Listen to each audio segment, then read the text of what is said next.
Hi friends, welcome to our channel. మీరు చూస్తున్నది super Sunita kitchen and vlogs. ఈరోజు మన ఛానల్లో వీడియో వచ్చేసి ఏంటంటే పాలకూర పకోడీ. దానికి కావలసినవి తీసుకొని చూపిస్తున్నాను చూడండి. 2 పచ్చిమిరపకాయలు ఇలా కట్ చేసి వేసుకోవాలి, సీడ్స్తో సహా వేసుకోవాలి. మీరు స్పైసీగా తినాలనుకునే వాళ్ళైతే కొంచెం ఎండుమిర్చి కారం కూడా యాడ్ చేసుకోవచ్చు.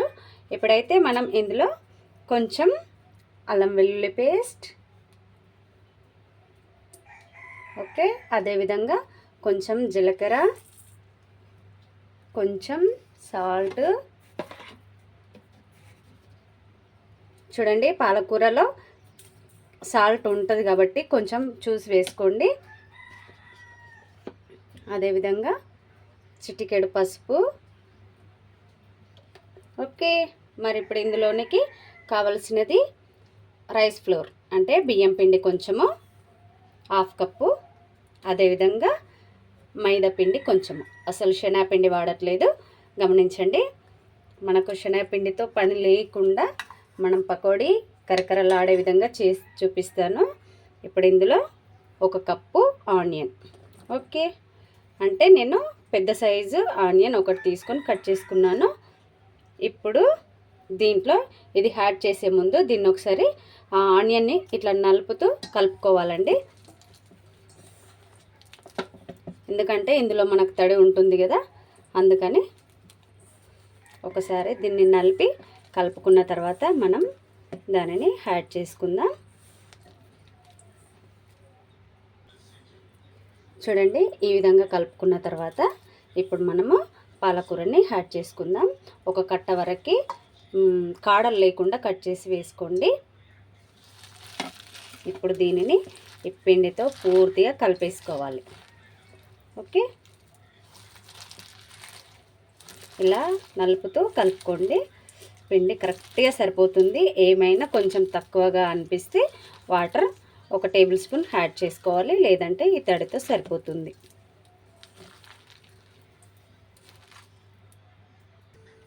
చూడండి ఫ్రెండ్స్, ఇదంతా నలుపుతూ కలిపిన తర్వాత ఇలాగుంది. మనకు కొంచెం ముద్దగా రావాలి కాబట్టి చూడండి, గ్లాస్లో 1/2 కంటే తక్కువ ఉన్నాయి వాటర్, వీటిని మాత్రమే వాడుకుందాం. ఇప్పుడు దీనిని ముద్దగా వచ్చే విధంగా కలుపుకోవాలి. మీకు ఇక్కడ కలుపుతున్న సమయంలో పాలకూర ఏమైనా ఎక్కువ అనిపిస్తే కొంచెం పిండి యాడ్ చేసుకోండి, నాకైతే సరిపోయింది. ఇలా పూర్తిగా రబ్ చేస్తూ కలుపుకోవాలి, అప్పుడే టేస్ట్ అయితే చాలా బాగుంటుంది. చూడండి, ఇప్పుడు మనకి ముద్దగా అయిపోయింది కదా, ఇలాగైతే చేసుకోవాలి. ఇప్పుడు మనము డీప్ ఫ్రైకి ఆయిల్ పెట్టేసుకుందాం. ఇప్పుడైతే స్టవ్ వెలిగించుకొని కడాయి పెట్టుకొని మనం డీప్ ఫ్రైకి సరిపడా ఆయిల్ వేసేసుకుందాం.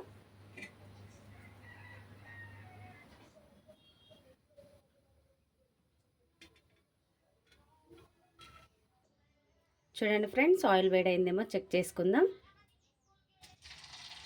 అలా వేయగానే పైకి వచ్చేస్తే సరిపోతుంది.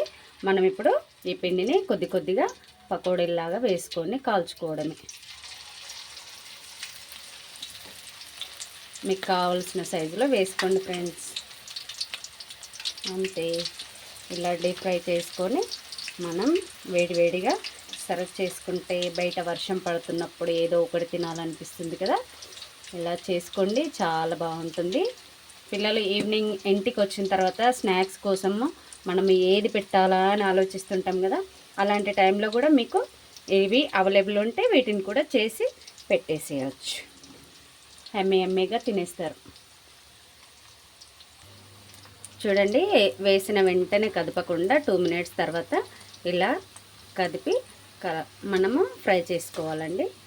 ఎందుకంటే మనకు విడిపోకుండా టేస్టీగా రావడానికి యూజ్ అవుతుంది. చూడండి ఫ్రెండ్స్, ఇలా పూర్తిగా గోల్డెన్ బ్రౌన్ కలర్ వచ్చేసాక తీసేసుకుంటే సరిపోతుంది. మరొక వాయి కూడా వేసాను. ఈ విధంగా పూర్తిగా అయిపోయేంత వరకు ఫ్రై చేసుకోవాలి. 2 మినిట్స్ ఆగిన తర్వాత ఇలా తిప్పుకోండి.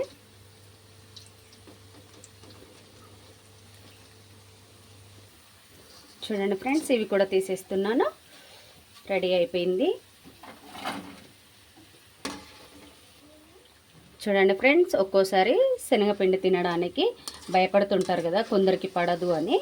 మరి అలాంటి వాళ్ళు ఆశ వదిలేసుకోవాలా అని కాకుండా ఇలాంటి వెరైటీగా మైదాతో కూడా టేస్టీగా చేసుకోవచ్చండి. నేను చూపించిన విధంగా మీరు ఫాలో అయితే కనుక సూపర్ టేస్టీగా ఉంటుంది పకోడీ. ఇలా చేసుకొని తినండి, ఏమవదు. టేస్ట్కి టేస్ట్, హెల్దీకి హెల్దీగా ఉండడానికి సహాయపడుతుంది. కాబట్టి ఇలా ట్రై చేసి చూడండి, మీకు ఎలా వచ్చిందో చెప్పండి. ఇప్పుడైతే ఇది అయిపోయింది. చూడండి ఫ్రెండ్స్, కలర్ఫుల్గా ఆకుకూరతో పాలకూర. ఆకుకూర అంటే సడన్గా నాకు పేరు రాలేదండి, అందుకని ఆకుకూర అన్నాను. పాలకూరతో నేను పకోడీ చేశాను. పకోడీ అంటే ఖచ్చితంగా శనగపిండి కావచ్చు అని అనుకుంటారేమో. శనగపిండి కాదండి, నేను ముందుగా చూపించినట్లుగా మైదా పిండితో చేశాను. కొంతమందికి హెల్త్ ఇష్యూస్ ఉండి తినకుండా ఉంటారు కదా. చూడండి, ఇలా ఈవెన్గా క్రంచీగా టేస్టీగా ఉంటుంది. ఇలా ట్రై చేయండి. తప్పకుండా మీకు ఎలా వచ్చిందో కామెంట్ రూపంలో తెలియజేయండి. చూడండి ఫ్రెండ్స్, చూడండి, చిన్న చిన్న దొంగలు ఇలాగే ఎత్తుకొని పోతారు. ఆకుకూరలు అంటే మాత్రం వద్దు అంటారు కదా. ఇలా చాలా టేస్టీగా స్పీడ్గా తినేస్తారు పిల్లలు.